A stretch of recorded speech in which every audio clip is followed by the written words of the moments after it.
আল্লাহ রাব্বুল আলামিন তখন সময় জানা দিবেন বান্দারে, ভয় নাই লা খাউফুন আলাইহিম ওয়ালা হুম ইয়াহজানুন।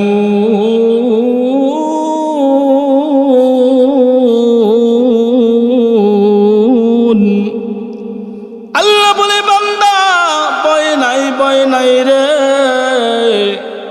তুমি জান্নাতে চলে এসেছো, আমাকে সন্তুষ্ট করে এসেছো। এবার তোমার কোনো ভয় নাই, তোমার কোনো চিন্তা নাই, তোমার কোনো টেনশন নাই। আজরাইল আর তোমার কাছে যাবে না, আজরাইল আর তোমার জান কবজ করবে না। এই কথা বলে জান্নাত আর জাহান্নামের মধ্যখানে মৃত্যুটাকে দুম্বা বানাইয়া আল্লাহ জবাই করে দিয়ে বলবে, মৃত্যু নামক সেই জিনিসটাকে আমি জবাই করে দিয়েছি, আর কোনোদিন মৃত্যু নামক সেই নাম আর জিনিস আসবে না। আর কি আল্লাহ রাব্বুল আলামিন জান্নাতের মধ্যে যা দিবেন সেগুলা নিয়ে যায়, এই চিন্তা এই টেনশন। আল্লাহ রাব্বুল আলামিন বলেন, বান্দারে চিন্তা করিস না, টেনশন করিস না, আমি আল্লাহ যা দিয়েছি তা নিব না। তোমাকে যা দিয়েছি সবগুলো শুধু দিয়েছি এমন না, আরো যা চাইবে তা আমি আল্লাহ তোমাকে দান করব। আল্লাহ রাব্বুল আলামিন আল্লাহর নবীকে জানায় দেন, নবী গো, পৃথিবীর মানুষদেরকে জানায় দেন, তারা যদি আমার সন্তুষ্টি পেতে চায়, তারা যদি আমি আল্লাহর সন্তুষ্ট পেতে চায়, আমি আল্লাহর ভালোবাসা পেতে চাই, তাহলে তারা যেন আপনার অনুসরণ করে। যারা আপনার অনুসরণ করবে, আপনার অনুকরণ করবে, আমি মহান আল্লাহ তাদের প্রতি সন্তুষ্ট হয়ে যাব। আলা ইন্না আউলিয়া আল্লাহি লা খাউফুন আলাইহিম ওয়ালা হুম ইয়াহজানুন।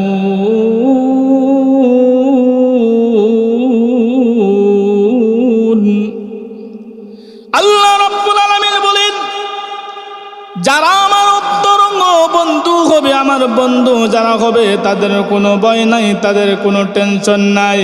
কোন জায়গায় টেনশন নাই? কবরের চিন্তার, কবরের মধ্যে ভয় আছে না নাই? কারণ কবরের ভয় আছে, মৃত্যুর ভয় আছে। মৃত্যুর সময় আল্লাহ রাব্বুল আলামিনের পক্ষ থেকে আল্লাহ পাকের সন্তুষ্টির কথা জানায় দেওয়া হবে। আর কি পাবে? পিছনে হইল চিন্তাটা থাকে পিছনে, ভয়টা থাকে সামনে। পিছনের চিন্তা কি?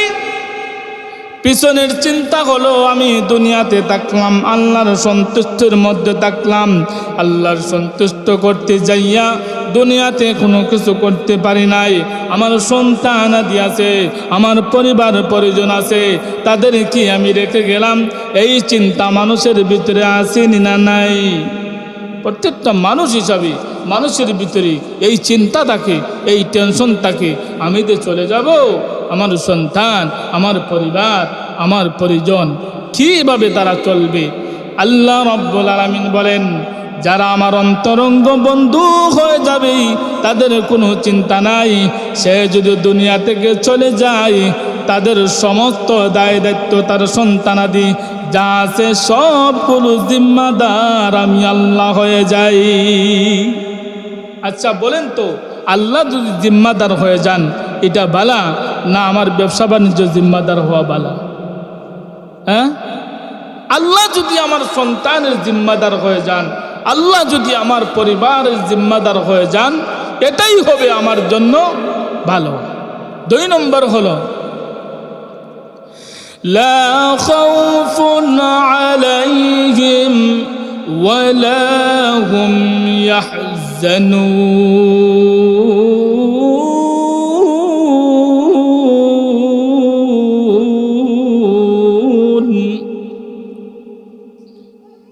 2 নম্বর ভয় হলো কবর, 3 নম্বর ভয় হলো জান্নাতে যাওয়ার পরে একটা ভয় থাকবে। জান্নাতে যাওয়ার পরে তার ভয় কি? জান্নাতে যাওয়ার পরে ভয় হইল আজরাইল নিয়ে আবার আইল। দুনিয়া তো আজরাইল আইছে, এই কথা তার স্মরণ করবে, আজরাইল নিয়ে আবার আইল। আর যা দিছে জান্নাতে এগুলো নিয়ে আবার নিয়ে যায় না, কারণ তার ভিতরে থাকবে দুনিয়ায় যা কিছু করছিলাম আসিল এগুলো তো সব গেছে গা। আজরাইলও তো এটা আমারও নিয়ে গেছে গা। জান্নাতে যাওয়ার পরে তার ভিতরে একটা ভয় থাকবো যে আবার নিয়ে আমার মৃত্যু বরণ করতে হয়, আজরাইল নিয়ে আবার রায়, আর আমার নি আবার আমার যা দেওয়া হয়েছে তা কি আবার নিয়ে যায়, এই ভয় থাকবে তার ভিতরে। আল্লাহ রাব্বুল আলামিন তখন সময় জানা দিবেন, বান্দারে ভয় নাই, ভয় নাই, লা খাউফুন আলাইহিম ওয়ালা হুম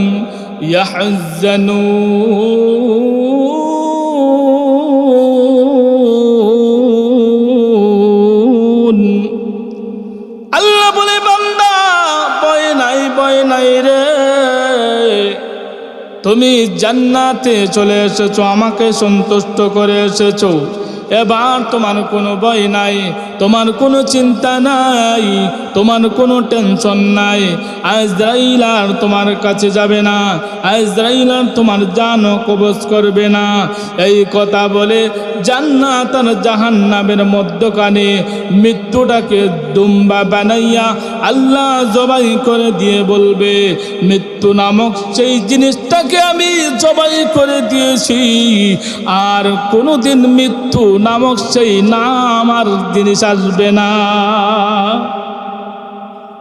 এই ভয় যে থাকবে, আল্লাহ রাব্বুল আলামিন জান্নাত আর জাহান্নামের মধ্যখানে আল্লাহ এই মৃত্যু নামক জিনিসটাকে দুম্বার আকৃতিতে বানাইয়া আল্লাহ তখন সময় সেটাকে জবাই করে দিয়ে আল্লাহ বলবেন, বান্দা আর ভয় নাই তোমার, কারণ আর ভয় নাই তোমার, কারণ মৃত্যু নামক জিনিসটাকে আমি জবাই করে দিয়েছি।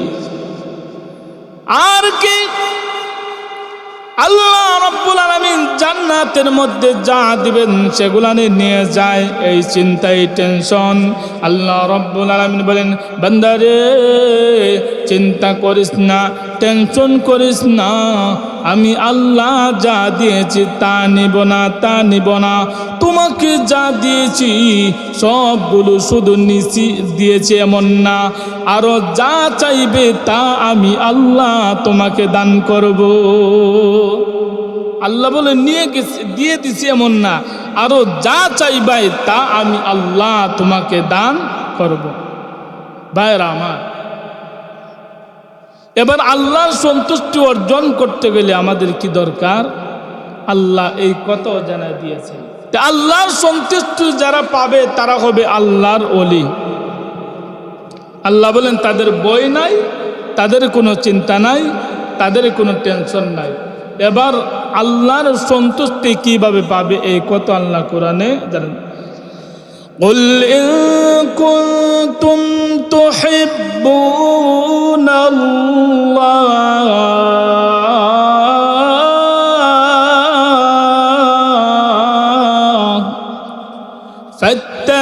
فاتبعوني يحببكم الله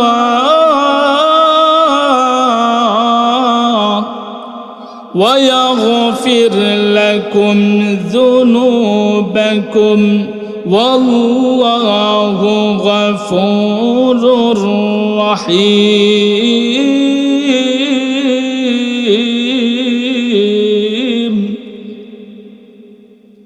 আল্লাহর সন্তুষ্টি কিভাবে পাবো এটা আরেক আয়াতে আল্লাহ বলেন। আল্লাহ রাব্বুল আলামিন আল্লাহর নবীকে জানা দেন, নবী গো পৃথিবীর মানুষদেরকে জানা দেন, তারা যদি আমার সন্তুষ্টি পেতে চায়, তারা যদি আমি আল্লাহর সন্তুষ্ট পেতে চায়, আমি আল্লাহর ভালোবাসা পেতে চাই, তাহলে তারা যেন আপনার অনুসরণ করে, আপনার অনুসরণ করে। যারা আপনার অনুসরণ করবে, আপনার অনুকরণ করবে, আমি মহান আল্লাহ তাদের প্রতি সন্তুষ্ট হয়ে যাব। ভাইরা আমার, তাহলে আল্লাহর সন্তুষ্টির পথ কোনটা? রসুলের আদর্শ, রসুলকে অনুসরণ, রসুলকে অনুকরণ করার মাধ্যমে আল্লাহর সন্তুষ্টি। রসুলকে মহব্বত করলে, রসুলকে ভালোবাসলে আল্লাহ বলে ইউহিব্বুকুমুল্লাহ।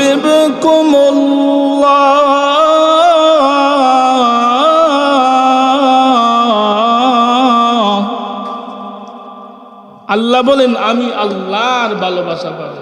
কার ভালোবাসা পাবো? আরো জোরে কোন, কার ভালোবাসা পাবো? আল্লাহর ভালোবাসা পাবো। আল্লাহর ভালোবাসা পেলে কি হবে? আল্লাহর ভালোবাসা পেলে তামাম পৃথিবীর যত মাখলুকাত আছে সমস্ত মাখলুকাত মানুষের গোলাম হয়ে যাবে। আল্লাহ রাব্বুল আলামিন বলেন, পৃথিবীর মানুষেরা রে, তোমরা যদি আমার রসুলকে ভালোবাসো আমার মহব্বত পাবে। আমার মহব্বত পেলে কি হবে? আল্লাহ যখন কোনো মানুষকে ভালোবাসেন, মানুষকে ভালোবাসার সাথে সাথে জিবরাইলকে জানায় দেন, তখন সময় জিবরাইল ওই মানুষটাকেও ভালোবাসতে থাকে। জিবরাইল তখন সব ভালোবাসতে থাকে। তাহলে আল্লাহর ভালোবাসা পেতে গেলে রসুলের আদর্শ মানতে হবে, রসুলকে ভালোবাসতে হবে, রসুলকে মহব্বত করতে হবে। রসুলকে ভালোবাসলে, রসুলের আদর্শ মানলে তখন সময় আল্লাহর ভালোবাসা পাওয়া যাবে। আর আল্লাহর ভালোবাসা যারা পাবে, আল্লাহ যাদের প্রতি সন্তুষ্ট হয়ে যাবে, তারাই আল্লাহর ওলি হয়ে যাবে। ভাইয়ের আমার, বিষয়টা আরও অনেক লম্বা ছিল, কথা ছিল, কিন্তু সময় যেহেতু শেষ, গুছায় বলতে গেলে লম্বা সময় দরকার। আল্লাহ পাক রব্বুল আলামিন যদি অন্য কোনো সময় তৌফিক দান করেন তাহলে ইনশাল্লাহ আলোচনা করব। যা কিছু আলোচনা করলাম, রসুলের মহব্বত, ভালোবাসা, আল্লাহর সন্তুষ্টি অর্জন করে যেন আমরা দুনিয়া থেকে যেতে পারি। আল্লাহ রব্বুল আলামিন আমাদের সকলকে তৌফিক দান করুন। সকলে বলেন আমিন।